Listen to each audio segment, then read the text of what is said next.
Hi everyone, this is Nando Velasquez, and welcome to my first vlog.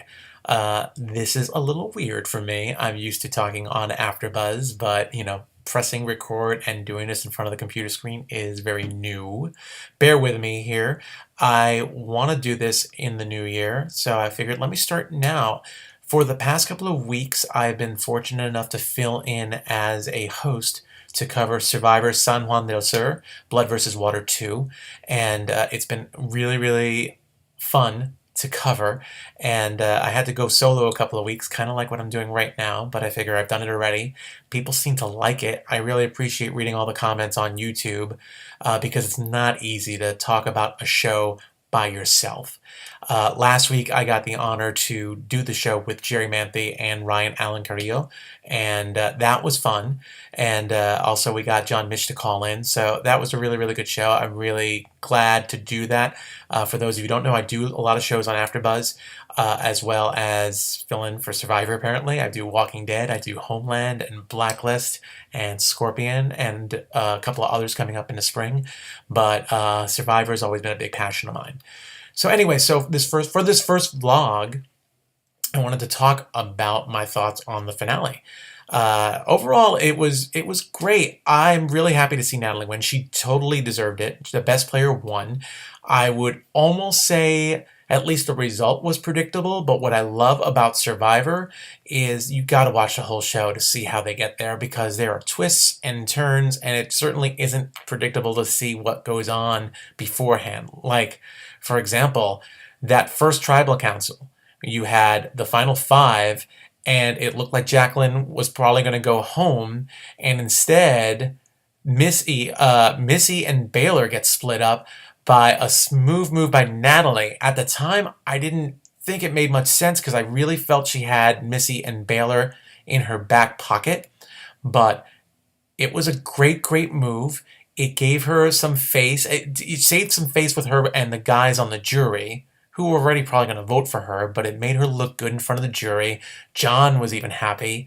And it ultimately, after listening to the interviews today on EW Radio, it looked like it was a smart move that Natalie wasn't even aware of, that Baylor was going to most likely try and get her out the next vote if she kept Baylor in. So it was a pretty genius move, and I think it really shows how smart Natalie is. I honestly feel that she would probably be going down as one of the best Survivor champions out of these past 29 seasons. I know it's saying a lot, and honestly, this cast wasn't the best cast, strategically speaking, but just to see a move like that, I think it surprised everyone in the audience, surprised me, and it didn't make sense at the time, but the more and more you look back at it, it made perfect sense. It was a perfect move. So I think that really goes to Natalie's credit. Also, we got to see Jacqueline with this big come-from-behind victory for the final immunity challenge. Who would have thought? I would have totally thought Jacqueline was going to be out, and here she is competing in the final three because she got the final immunity challenge. And she had a chance to knock Natalie out, and she didn't take it. I don't think Jacqueline had a chance no matter who she took with her. But so I guess it shows a lot for loyalty for Natalie, even though Natalie was responsible for kicking out her loved one. But still, a really awesome play. It would have been really, really curious to see what would have happened, of course, if Jacqueline kicked somebody out other than Keith. If she kicked Mixie out, it would have been really interesting to see what the votes would have been between Keith and Natalie. And of course, if she kicked Natalie out, it would have been really interesting. I think Keith would have totally won it. But yeah, I struggle to think who would have won between Jacqueline, Missy, and Baylor. But perhaps based on comments like Reed's comments toward Missy, I think maybe Jacqueline would have had her best shot if she was up against Baylor and Missy. Let's talk a little bit about Reed. It was so over-rehearsed and over-prepared. It was perfect You know, I mean, normal conversation does not sound as perfect as that is. I think Reed was really trying to come off sounding like Sue Hawk from the first season, the rat and the snake speech, you know, making it into fairy tales and fairy godmothers. It was a bit of overkill, it's very overly dramatic. Um, but at the same time, you know, there's been a lot of hullabaloo over this, and I don't know if it was that big a deal in the end. I get why people are upset. I feel like they were just looking for something to grasp onto with that final tribal council with the jury. And overall, it was a pretty boring jury. They all seemed pretty cool with being voted out. No one was upset. I have mixed feelings about this because, you know, on one hand, I hate hearing whiners ask questions like, why'd you vote me out? Why'd you go against me? But at the same time, I hate hearing whiners like that, but at the same time, I guess it makes the show interesting. So I think for lack of anyone else's speech, I mean, compare it to Wes, who was just fawning all over everybody. Compared to him, Reed's was probably the best speech of the night, or at least the most controversial. Um, I will say this: I really think Reed should have apologized in the reunion. Just my thoughts. I mean, would it have meant anything? I don't think so. I think Missy and Reed already think whatever they're thinking of each other, it's gonna stick. It probably would have just made nice, but considering Jeff gave Reed so much airtime with Josh to talk about their background as a gay Christian couple and how inspirational they've been to people and the good that they're doing, I think it would have been nice for him to show a little, you know, a little nice side of him. I think there would have been a way for him to speak about how Missy was in the game, but yet still do an apology. So I think it just shows a little sour grapes on his end. But, you know, I think as entertaining as he was after Josh left, I think really he was motivated on anger and revenge, and it continues. But overall, I love Reed. Let's talk about Survivor All Stars. If there was going to be an All Star edition, the people I think that would make the most sense to bring back, the most memorable people for me at least, would be, well, Jeremy and Josh, just because it would have been nice to have seen one of those two go toward the end. It was kind of a shame to see them go up against each other in the middle and see them both go down. But Jeremy and Josh for sure. I mean, you'd want to see Natalie just because I think, again, this was not a strong strategic season other than Jeremy and Josh and maybe John at bits and pieces here. I mean, you had people like Keith who didn't even know how to play the game, and you had slackers like Alec and his brother Drew.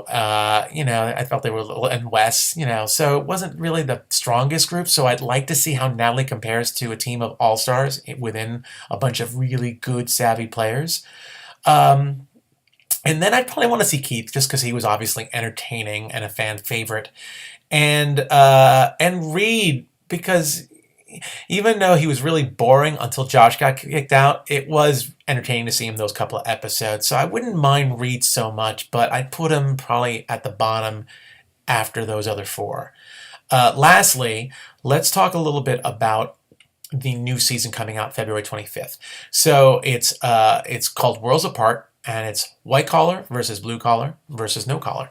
And I feel that it's very similar to last season when they did brains versus brawn versus beauty.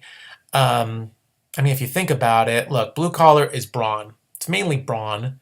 And then white collar, I think if you look at the group from the brain tribe, I think mostly they were white collar. They might not have been super executives. I was thinking The Apprentice when I started talking about white collar. I was like, oh, they're bringing The Apprentice to Survivor, which would be kind of interesting and weird. How would they do that?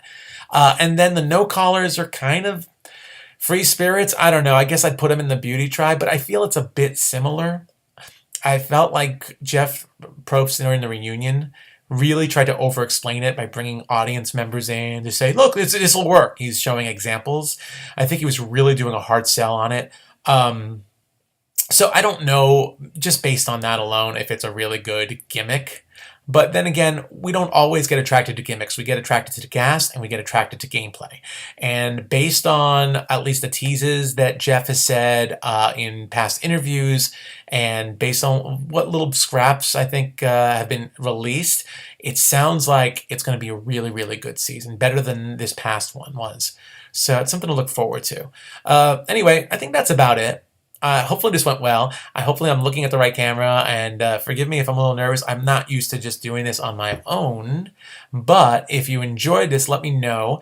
And otherwise, you can catch me on AfterBuzz pretty much not till the new year, till 2015. All the shows that I am on are returning either in January or February. Just to recap, you can catch me on Scorpion, which returns on Monday, January 5th. Blacklist, which returns right after the Super Bowl, so you can catch us shortly after that. Walking Dead, which is also sometime in February. I believe they haven't announced it yet, but it makes sense for them to do it the same night they premiere Better Call Saul on AMC. And I always forget when. Oh, actually, I'm doing the Homeland finale this weekend. So if you're catching this and you're into Homeland, you can catch Homeland. Otherwise, I'll be on a couple other shows. Bates Motel will be coming back, and Hannibal will be coming back, and possibly another show. We're probably going to drop The Following for those of you who follow a lot more AfterBuzz shows and are familiar. But anyway, let me know what you think. If you like this and you want to respond, you can respond to me and write to me on Twitter, which is @Nandovel, Nandovel. Till then, I guess I'll catch you next time on AfterBuzz or on here. Hope you enjoyed this. Thanks.